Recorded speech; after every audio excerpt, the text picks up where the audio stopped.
जानते हैं कि ईडी दफ्तर की तरफ से कितनी बार दिया गया था सीएम हेमंत सोरेन को समन और कब कब हाजिर नहीं हुए सीएम हेमंत सोरेन और हाजिर न होने के पीछे बताई क्या कुछ वजह।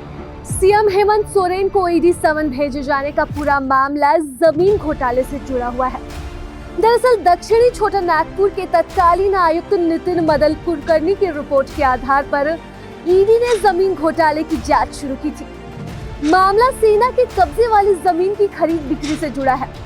रिपोर्ट में कहा गया था कि फर्जी नाम पता के आधार पर झारखंड में सेना की जमीन खरीद बिक्री हुई थी। इस सिलसिले में रांची नगर निगम ने प्राथमिकी भी दर्ज करवाई। ईडी ने उसे प्राथमिकी के आधार पर ECRR दर्ज कर जांच शुरू की थी। दस्तावेज में जालसाजी कर जमीन की खरीद बिक्री के अलावा आदिवासी जमीन पर अवैध कब्जे के सिलसिले में मुख्यमंत्री से पूछताछ के लिए ईडी की ओर से समन भेजा जा चुका है, लेकिन सीएम हेमंत सोरेन एक भी समन पर पूछताछ के लिए हाजिर नहीं हुए।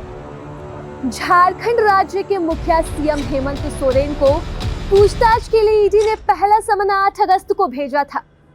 पहले समन पर ईडी ने सीएम को 14 अगस्त को हाजिर होने का आदेश दिया था, लेकिन सीएम ईडी ऑफिस नहीं पहुंचे और पत्र भेजकर ईडी की कार्रवाई को राजनीति से प्रेरित बताया। लेकिन ईडी ने इस पत्र के बदले सीएम हेमंत सोरेन को दूसरा समन भेज दिया। दूसरा समन 19 अगस्त को भेजा गया और सीएम हेमंत सोरेन को 24 अगस्त को हाजिर होने का निर्देश दे दिया। सीएम हेमंत सोरेन दूसरे समन पर भी ईडी ऑफिस नहीं पहुंचे और मुख्यमंत्री हेमंत सोरेन ने दूसरे समन पर सीधा सुप्रीम कोर्ट का दरवाजा खटखटाया। सीएम हेमंत सोरेन के वकील ने 23 अगस्त यानी कि ईडी के समन के ठीक एक दिन पहले सुप्रीम कोर्ट में अपनी याचिका दायर की और ईडी के समन को चुनौती दे दी। सुप्रीम कोर्ट में इस मामले की सुनवाई चल ही रही थी कि दूसरी तरफ ईडी ने 1 सितंबर को तीसरा समन भेजते हुए सीएम हेमंत सोरेन को 9 सितंबर को ईडी दफ्तर पूछताछ के लिए बुला लिया। लेकिन सीएम हेमंत सोरेन तीसरे समन पर भी ईडी दफ्तर नहीं पहुंचे। दूसरी तरफ सुप्रीम कोर्ट ने 18 सितंबर को याचिका पर सुनवाई की और कहा कि पहले सीएम को हाई कोर्ट का दरवाजा खटखटाना चाहिए था, ना कि सुप्रीम कोर्ट का। इस सुनवाई के बाद सीएम ने सुप्रीम कोर्ट से अपनी याचिका वापस ले ली। सुप्रीम कोर्ट के फैसले से पहले ही ईडी ने सीएम हेमंत सोरेन को 17 सितंबर को चौथा समन जारी कर दिया। हाजिर होने की तिथि थी 23 सितंबर, लेकिन सीएम हेमंत सोरेन चौथे समन पर भी पेश नहीं हुए। समन के जवाब में सीएम हेमंत सोरेन अपनी हाई कोर्ट की शरण पहुंचे और सुनवाई होने तक किसी भी तरह की पीड़क कार्रवाई पर रोक लगाने की मांग की, लेकिन हाई कोर्ट से भी सीएम हेमंत सोरेन को कोई राहत नहीं मिली। इसी बीच सीएम हेमंत सोरेन को ईडी ने 5वां समन भेज दिया। 26 सितंबर को सीएम को 5वां समन भेजते हुए ईडी ने 4 अक्टूबर को दफ्तर हाजिर होने का निर्देश दिया, लेकिन सीएम फिर नहीं पहुंचे, जिसके बाद सीएम हेमंत सोरेन को हाई कोर्ट से भी बड़ा झटका लगा। हाई कोर्ट ने सीएम की याचिका पर सुनवाई करते हुए इसे सुनने योग्य नहीं बताया, जिसके बाद ईडी ने सीएम हेमंत सोरेन को एक बार फिर समन भेजा। ये ईडी का 6ठा समन था। 11 दिसंबर को समन भेजकर ईडी ने सीएम हेमंत सोरेन को 12 दिसंबर को हाजिर होने का निर्देश दिया, लेकिन सीएम हेमंत सोरेन 6ठी बार भी ईडी दफ्तर नहीं पहुंचे। उनका काफिला ईडी दफ्तर के आगे से तो गुजरा, लेकिन रुका नहीं, वह सीधे एयरपोर्ट जा पहुंचा, क्योंकि हेमंत सोरेन का पूर्व निर्धारित कार्यक्रम दुमका का था। ऐसे में सीएम हेमंत सोरेन दुमका रवाना हो गए। सभी समन की तारीख पर सीएम ऑफिस से एक चिट्ठी आती रही, जिसमें सीएम के न आने की वजह लिखी रहती थी, लेकिन कभी सीएम की उपस्थिति उन चिट्ठियों में न हो सकी। क्या लेकर आए थे? हम लोग डाक देने आए थे, देख जा रहे हैं। कहाँ से आए थे? कहाँ से? सीएमओ से क्या था डाक में?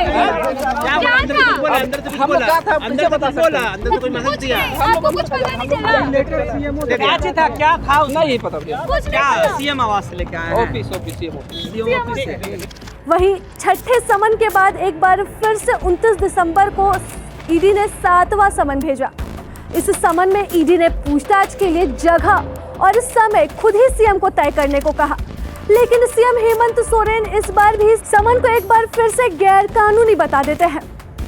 इसके जवाब में एजेंसी की तरफ से एक बार फिर से समन भेजा गया।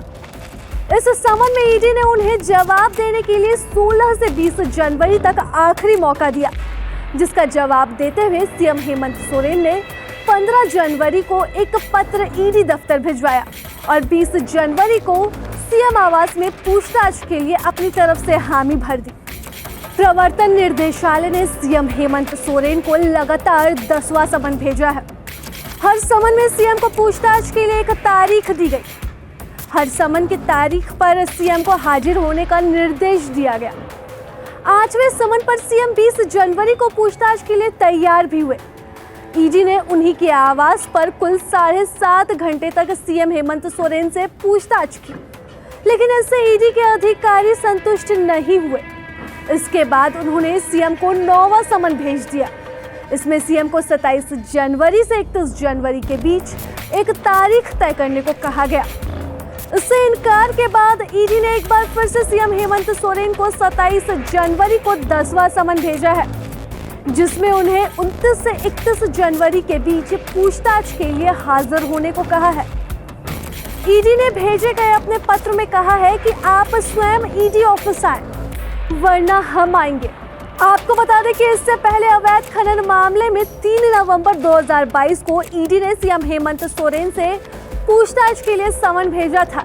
इसे लेकर सीएम ने ईडी के समक्ष हाजिर होने के लिए 3 सप्ताह का वक्त मांगा था। वहीं ईडी के दूसरे समन पर सीएम पूछताछ के लिए 17 नवंबर को ईडी ऑफिस हाजिर भी हुए थे। प्रभातखबर.com, विश्वास वही, रफ्तार नहीं।